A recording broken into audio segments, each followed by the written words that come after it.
और आप खुद अपनी आंखों से देख रहे हैं कि किस तरह एक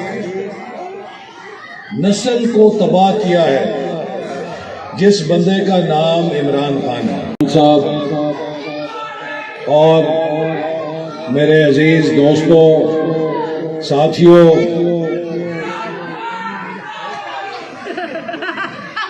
आज आपके पास हम आए हैं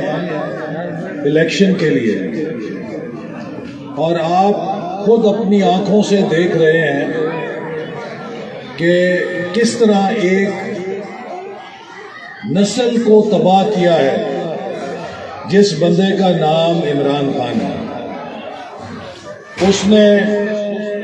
सवाए अपने बच्चों को गाली गलौज